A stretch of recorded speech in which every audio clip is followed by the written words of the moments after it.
"You're fired. My family threw me out when I lost my job, but 5 years later when they needed my signature, 2 words. That's all it took to shatter my world." I sat across from Charles Redford, my boss of 7 years, as he delivered the news with clinical detachment. Which city are you watching from? Drop it in the comments. And hey, make sure you watch till the end. Something's going to happen that you won't see coming. The global financial firm I had devoted my life to was restructuring, and my role as senior investment director was being eliminated. "Your severance package will be generous," Charles continued, still avoiding my eyes. "3 months. Salary plus benefits. HR will email you the details." I didn't cry. Madeline Brooks doesn't cry, not even when her carefully constructed life starts crumbling around her. Instead, I stood up, smoothed my pencil skirt, and walked out of that glass-walled office with my head held high. The whispers followed me all the way back to my desk. Of course they did. In the cutthroat world of Wall Street, word of someone's downfall travels faster than stock prices during a crash. I packed up my belongings into a single cardboard box. 7 years of 80-hour weeks, missed family gatherings, and sacrificed relationships reduced to a few personal effects and a potted plant. My phone buzzed. "Speaking of family, is it true?" My sister's voice, sweet and sharp like a blade. Caroline's tone dripped with poorly veiled delight. "Did you really get fired?" I shouldn't have been surprised. She already knew. Caroline had always had an uncanny nose for other people's misfortunes, especially mine. "News travels fast," I replied, keeping my voice even. "Oh, Maddie," she sighed, Fox sympathy oozing through the line. "What are you going to do now? You know how Dad feels about failure." Yes, I knew exactly how Robert Brooks, CEO of Brooks and Stone Investments, felt about failure. He'd made it clear our entire lives that success was the only currency that mattered. "Second place is just first loser," he always said, and now his eldest daughter had become exactly that, a loser. "I'll figure something out," I said, ending the call before she could land another jab. But figuring something out turned out to be harder than I'd imagined. The financial sector had taken a hit, and jobs were scarce. My prestigious sum suddenly felt like a liability as rejection after rejection rolled in. "Overqualified," they said, "looking for someone with a different kind of experience," they explained. 2 months into my job search, I found myself sitting in my father's mahogany-paneled office, swallowing my pride and asking for help. "Absolutely not," he said, without even glancing up from his screen. "I didn't build this company by hiring failures. Dad, please. I just need something temporary until what?" He interrupted, finally looking at me with his steel gray eyes, hard as granite. "Until you embarrass this family even further?" Caroline. Of course she'd gotten to him first. I could hear her words in his voice. "She warned me this would happen," he continued. "Said you were too ambitious, too reckless with your investments." I felt sick. "I wasn't reckless," I defended. "The market shifted. No one saw it coming." "Everyone except the successful ones," he corrected. "Everyone except your sister, who wisely stayed within Brooks and Stone, where I could guide her. Everyone except your brother, Nathan, who's about to make partner at one of the best law firms in the country." The comparison landed like a slap. Caroline, the golden child, had risen to vice president within the family company. Nathan, the golden boy, was on the verge of becoming a partner in New York's elite legal scene. And me? I'd walked away from the safety net of my family name, determined to make it on my own, and failed spectacularly. "The annual Brooks Gala is next week," Dad continued. "I think it's best if you don't attend. We don't need your situation casting a shadow over Caroline's promotion announcement." I stood, my legs unsteady. "So that's it? I'm just erased? Because I lost my job?" "You erased yourself when you left this company," he replied, unbothered. "I'm simply acknowledging the reality you created." That night, I sat in my high-rise apartment, the one I could no longer afford, surrounded by unpaid bills and unanswered emails. My phone buzzed again. More texts, so-called friends, distant relatives, each one a fresh sting. "Heard what happened. So sorry. Always. Thought you were overextending yourself. Should have listened to your dad." The final blow came from my mother. Her text, polished to perfection, hit harder than she probably realized. "Darling, your father's right about the gala. Take some time to regroup. Caroline knows someone looking for an executive assistant." I threw the phone across the room, watching it crack against the wall. "Executive assistant?" To go from senior investment director to managing someone else's calendar, fetching coffee, that was their solution? A knock at the door pulled me from my spiral. Through the peephole, I saw Nathan. Perfect suit, perfect hair, perfect life. What do you want? I asked, opening the door. To help, he said, stepping inside. I talked to some people. There's an opening at, let me guess. I cut in. Something entry level. Something more suitable for someone who's failed. Maddie, be reasonable, he said, trying for empathy. Your name, your reputation. It's taken a hit. The Brooks name can only protect you if you accept help. On our terms. Your terms, not mine, never mine. I looked him square in the face. I don't need protection, Nathan. I need support. I need a family that stands by me while I get back on my feet. He sighed, running a hand through his hair, a nervous tic from childhood. That's not how this family works. You know that. We reward success, not. He gestured vaguely at the boxes already stacked in corners, remnants of a life falling apart. When he left, I made a choice. They would not get the satisfaction of seeing me beg for scraps of their approval. Yes, I had lost my job, but I hadn't lost my skills, my knowledge, or my resolve. That week, I began liquidating everything I owned. Designer clothes, art, even my treasured first editions. Each sale felt like severing a tie to my old life. Painful, but freeing. The night of the annual family gala, while the Brooks clan toasted Caroline's promotion in their Upper East Side mansion, I packed a single suitcase. My phone buzzed one last time. A message from Caroline. Just announced my promotion. Wish you could have been here to see it, though I suppose it's better this way. Less awkward for everyone. Attached was a photo. Her and Dad, champagne glasses raised, glowing with triumph. Mom stood nearby, dabbing her eyes. Nathan already working the room. I stared at the screen, then carefully typed a reply. Congrats. Enjoy it. Just remember this night, because it won't be the last time you hear my name. Then I blocked their numbers, walked out of my apartment for the final time, and headed to the airport. I had a plan, one that would either rebuild my life or burn it all to the ground. 5 years. That's the window I gave myself to prove them wrong. What I didn't know then was just how much those 5 years would reshape everything, not just for me, but for the entire Brooks empire. My first stop was London. An old colleague from my investment firm had relocated there to start a boutique consulting agency. Lena Matthews had always said I had a standing invitation if I ever wanted to jump ship from New York. I doubted she expected me to show up with a suitcase and nothing else, but she welcomed me in without hesitation. The guest room's yours. As long as you need it, she said, helping me settle in. Though knowing you, that won't be long. She was right. Within a week, I'd converted her spare room into a makeshift office. The walls were plastered with financial charts and market analyses. Late nights and early mornings blurred together. Lena's agency specialized in helping underperforming companies realize hidden value. It was the perfect environment to prove I hadn't lost my edge. There's something happening in the tech space, I told Lena one evening, surrounded by open laptops and piles of research. Small companies with groundbreaking ideas, but they can't get funded because they're too risky. She finished with a smirk, handing me coffee. I ignored her jab. Big firms are skittish after the crash. They're only backing safe bets, which creates a window for someone like you.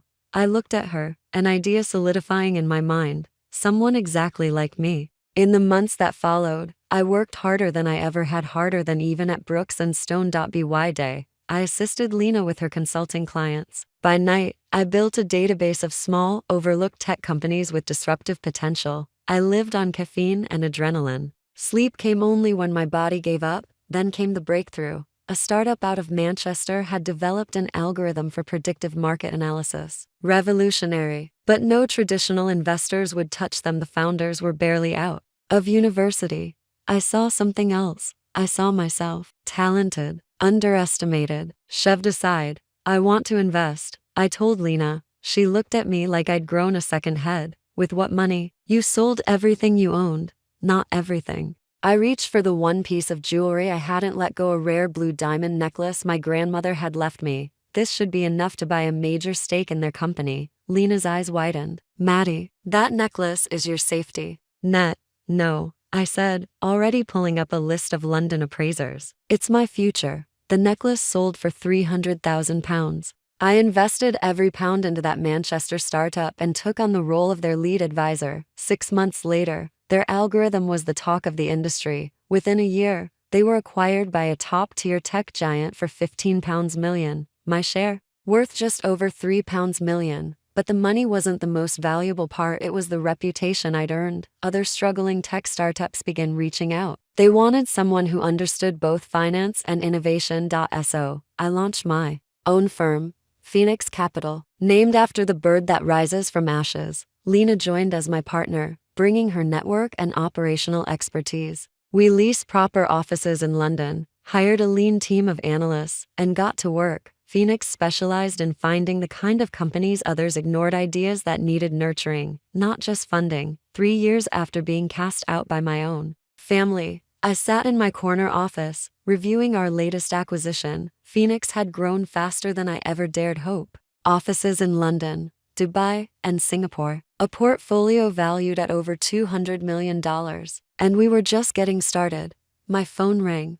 Unknown number. New York area code. "This is Madeline Brooks," I answered. "Miss Brooks, this is Charles Redford." I froze. "My old boss. I remember," I said coolly. "Well, I'm reaching out because our firm is struggling. The market's changed, and we're exploring innovative partnerships. Your work with Phoenix has gotten attention." The irony tasted sweet. "I'm sorry, Mr. Redford," I replied, savoring the moment. "But Phoenix doesn't typically work with firms lacking forward-thinking leadership. You might try an executive recruitment agency instead. I hear they're always hiring good assistants." I hung up, smiling at the memory of how he'd once dismissed me. But the satisfaction didn't last. An email popped up, and my blood ran cold. A headline: "Brooks and Stone faces hostile takeover amid allegations of mismanagement." The article outlined a coordinated effort by outside investors to seize control of my father's company using market pressure and leaked information about questionable practices. I should have felt vindicated, but something didn't sit right. The strategy was too precise, too targeted. This wasn't a random attack. Someone inside was helping it along. Before I could investigate, my assistant burst in. "Miss Brooks, you need to see this." She handed me a tablet with a financial feed. Phoenix Capital linked to Brooks and Stone takeover. My heart stopped. Somehow, without my knowledge, one of Phoenix's subsidiaries had purchased millions in Brooks and Stone bonds now being used to support the hostile bid. But I hadn't authorized any of those purchases, which meant, "Lena," I called out, rushing toward her office. Empty. On my desk sat an envelope. Inside, a handwritten note. "Sorry, Maddie. Caroline's offer was too good to pass up. She says to tell you family always comes first, even when that family needs a lesson." I leaned back in my chair. The puzzle came together. Caroline hadn't just pushed me out. She wanted to destroy everything I built afterward too, but she'd miscalculated. I picked up the phone and dialed a number I'd never deleted. "Hello, sister," Caroline answered smoothly. "I wondered when you'd figure it out. Call off the takeover," I said quietly. She laughed. "Or what? Run to daddy? Oh wait, you can't. You're not welcome in this family, remember?" "No," I said, voice steady. "But I can show the SEC how Phoenix subsidiaries ended up holding Brooks and Stone bonds. I imagined the paper trail would interest them." Silence. "You're bluffing," she said. "Check your email," I said. "I just sent over everything. Every illegal step." Lena kept copies. She wasn't the only one. Her voice dropped. "What do you want?" I smiled, knowing she couldn't see it.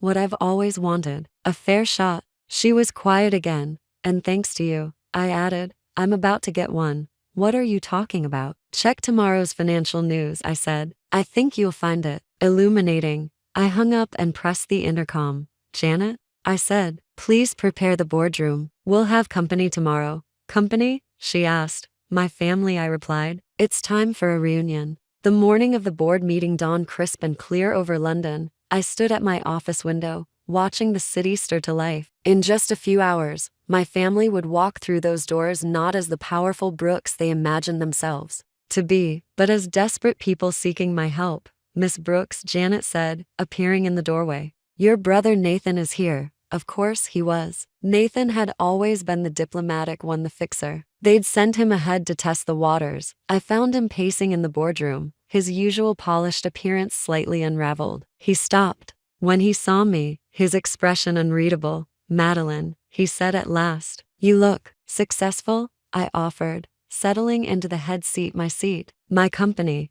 Amazing what being exiled can do for someone's motivation." He gave a weak chuckle and sat down across from me. "Why are you here so early, Nathan?" He exhaled, rubbing the back of his neck. "A childhood habit, he always did it when he was nervous. To warn you, Caroline, she's not going to play nice. She's convinced Dad that this whole situation is your doing." I laughed. "Let me guess. I masterminded a hostile takeover to get revenge? Used poor knave Lena as my pawn?" He didn't answer. "I've seen the numbers," he said instead, voice low. "Brooks and Stone is in serious trouble. Even without the takeover, Caroline's been making reckless decisions for years, hiding losses, falsifying reports, and you're just figuring that out?" I asked, anger flaring. "You, the brilliant lawyer, Dad's trusted counsel, never thought to check what she was doing." His face fell. "I trusted her. We all did. After you left, I didn't leave," I snapped. "I was thrown out." "There's a difference." Before he could respond,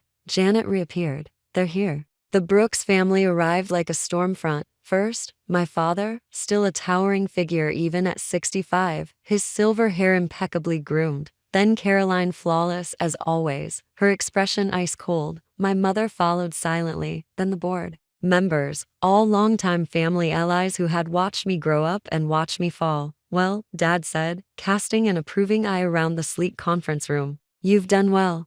"No thanks to you," I replied evenly. "Please have a seat. We've got a lot to cover." Everyone sat except Caroline. "We don't need to waste time," she said, voice sharp. "Call off the acquisition, and we'll forget this ridiculous revenge fantasy." I smiled and pressed a button on my desk. The massive screen behind me flickered to life, displaying documents, emails, and transaction logs. "Oh, you mean like how you forgot to report these losses to the board?" I said sweetly. "Or the misuse of company funds, or your secret offshore accounts." The color drained from her face. Murmurs broke out among the board members as they leaned forward, taking in the evidence. "That's confidential," she snapped. "You have no right." "How did you?" "Lena may have betrayed me," I interrupted, "but she wasn't the only one who knew how to keep records." "Did you really think I wouldn't notice my own company buying Brooks and Stone bonds?" "You orchestrated this takeover yourself, Caroline, planning to tank the stock, then swoop in and buy back control for pennies." My father rose from his chair,